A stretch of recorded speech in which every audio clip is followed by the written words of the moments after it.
Welcome back, Troglodytes, to your daily dose of guitar information, the Trogly's Guitar Show. Today we have a dealer-exclusive guitar to talk about. You can find these at Guitar Center or any of their family of brands like Musician's Friend and Woodwind and Brass. But it is a new take on what I'm assuming is the Gibson 70s Flying V. We had briefly mentioned the existence of these when we covered the Dark series, the SG Dark and the Les Paul Dark. I asked if somebody wanted to do a new guitar they purchased, so somebody stepped up to the plate so we could check this out. And this is what is known as the Mirror Flying V. Let's go ahead and get it open. It's like they're trying to go back to the 90s style cases. They have a very similar feeling handle. I mean, maybe that's how those things felt brand new, but this feels a little bit cheaper than those ones, like a little bit more faux leather-like. And we've got these big square metal latches that have like a matte finish to them.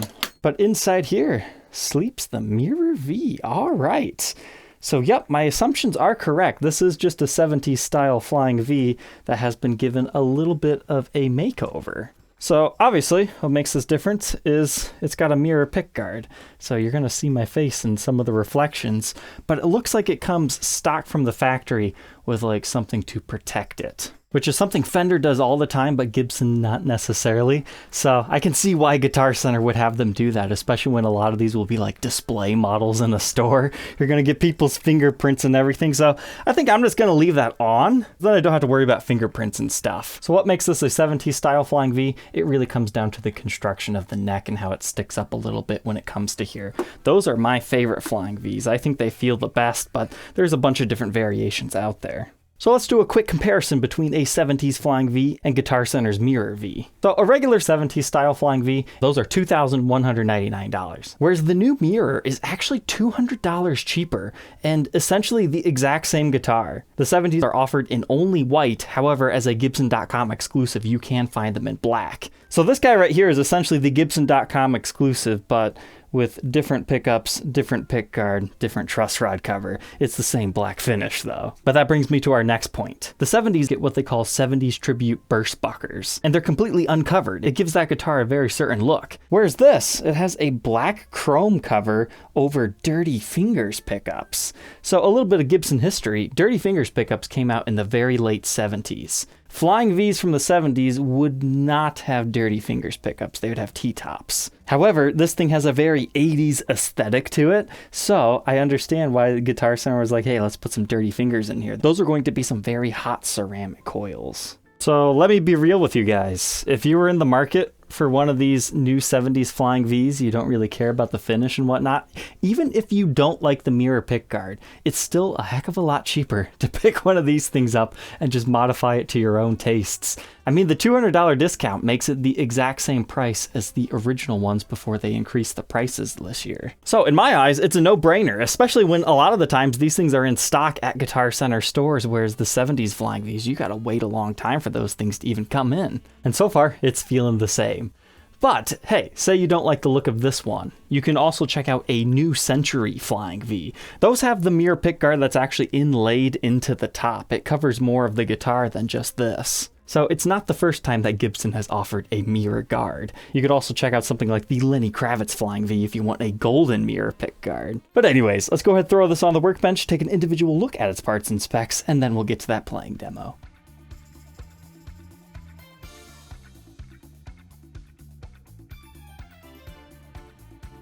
I don't know what it is about Guitar Center exclusives, but they just never have their listings right at launch. Okay, so they're supposed to be Dirty Fingers pickups, right? No. 496R, 500T. Now, I guess looking at the listing, I should have been able to tell you guys they weren't Dirty Fingers anyways, because those guys have a double row of pole pieces. Now, I suppose they could have incorrectly installed these covers over top of the other ones, but generally, those pickups are uncovered, or you have this weird cover that has two holes on it. But both sets of those pickups are hot ceramic, so I mean, it's not that far from the truth, but that's definitely not what's being advertised. At the time of this video, they usually end up updating these after a day or two. So here it is, Mirror V, $1,999. You scroll down here, and they tell you powerful, Dirty Fingers humbuckers. So it appears to be an error for whoever makes the Guitar Center listings, because obviously this is not a fluke example because of what I just explained there. As far as our readings, 15.32 k ohms in our bridge position, neck about half that at 8.63, and then our middle position 5.51.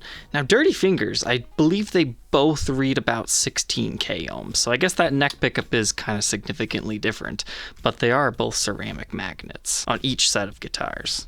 But anyways, here's what we're rocking. 2 humbucker routes underneath that big old pick guard. It looks like they might have some sort of markings in here, though with the black finish it's really hard to read. Probably has something to do with Flying V mirror, and I'm not seeing anything within our neck pickup cavity.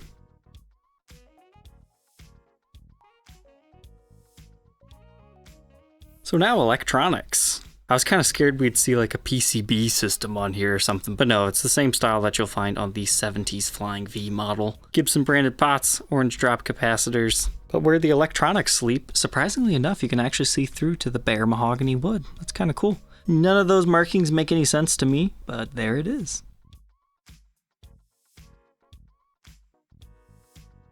But let's take a look at our mirror pickguard here. So it's just a clear plexiglass type material, and then they have that silver reflective backing that does the whole reflective goodness. And the pickup's secure to the pickguard as well as the body. You can see the screw holes on each. The black chrome covers actually look pretty darn sweet. In stock photos, I was kind of questioning, is that actually going to look good in person or not? Instead of the whole exposed black matching the black, they just did that so it'd be an even darker black. That actually looks really sweet. The only thing I question on this entire guitar comes down to the truss rod cover. I thought it was going to be mirror and it was just reflecting weird in the stock photos, but it's not. It's just black with a reflective Gibson logo, kind of once again mirroring what we have down here.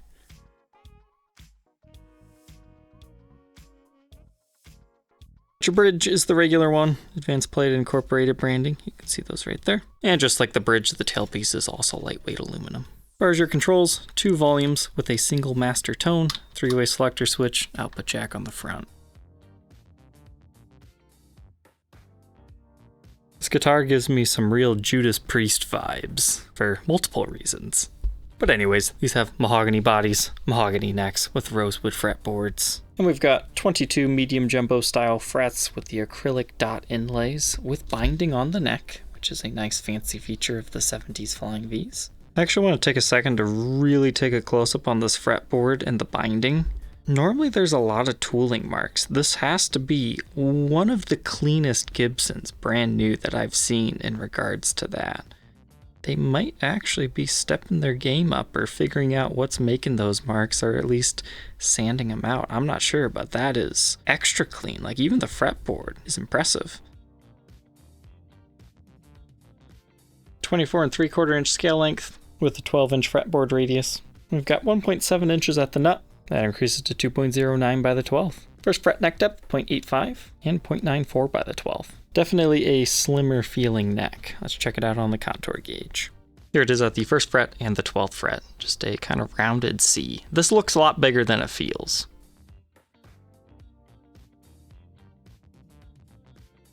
Base of the headstock, you can see your truss rod within there. I already showed you the cover earlier. But you've got your regular Grover tuners on this one.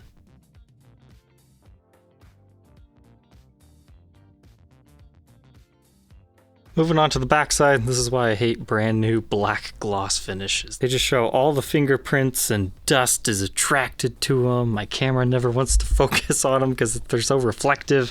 But anyways, we've got the large style strap buttons, one right here and then one right here at the base of the heel. And nothing too much more else to talk about the back on this one because it's a top-loaded instrument. Moving up the backside of the neck, just ebony.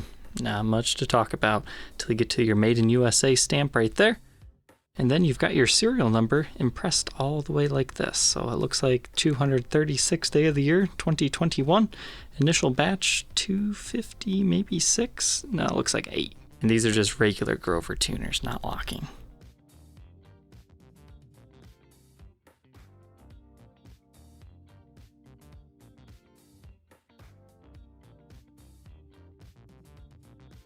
Pretty much the only QC things I noticed were some screws don't actually fully secure. They just keep spinning. I think it was like this one and maybe that one. Pretty much all the screws for the pickups, they just keep spinning.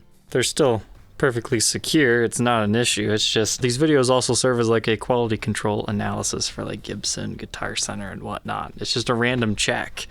This one seems to be pretty good.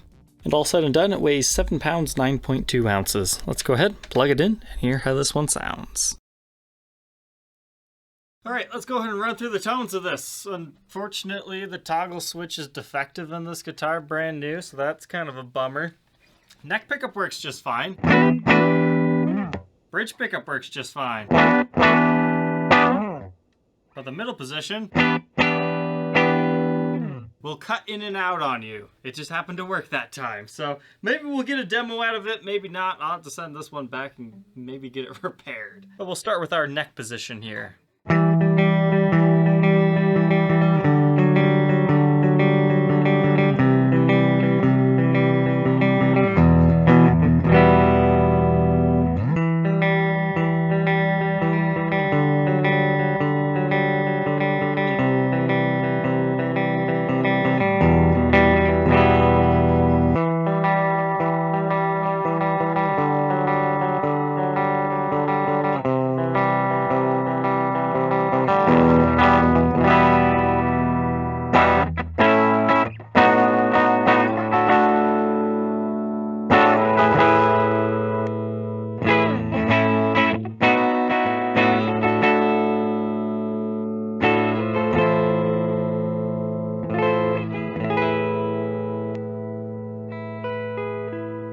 Thing with these pickups is they're very hot and aggressive, so you're going to want to play very softly or roll down your volumes if you're trying to get a clean tone out of them.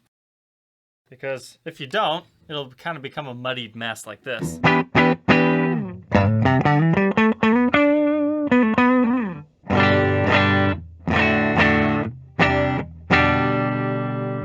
Whereas if you roll that down a bit,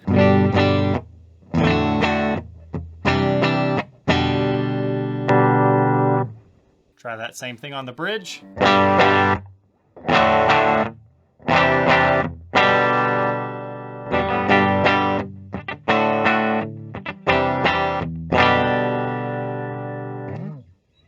I'm pretty familiar with these pickups because they're on the Buckethead Les Paul signature.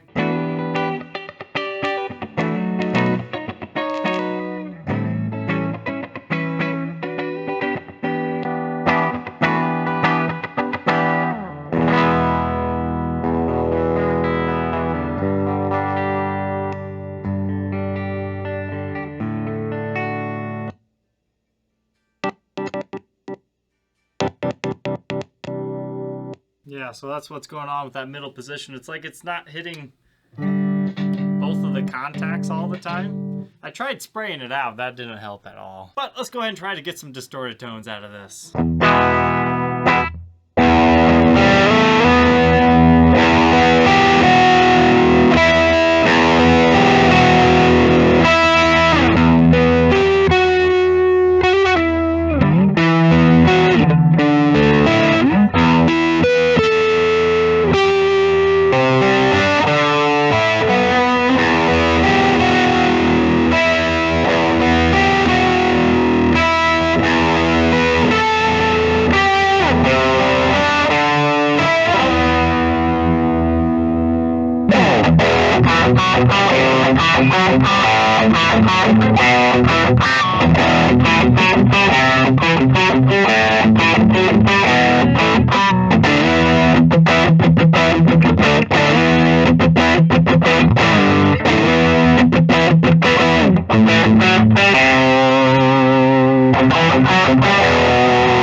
Alright, so what are my final thoughts on the Guitar Center exclusive Mirror Flying V?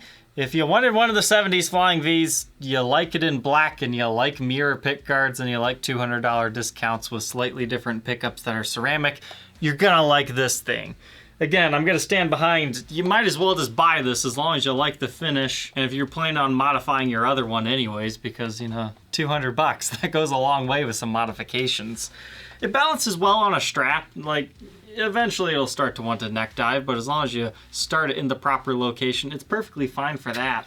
I would say the neck profile is a little bit more on the slim side, as we were seeing on the workbench, but it still fills your hand pretty nicely without feeling overly wide. I thought it was comfortable.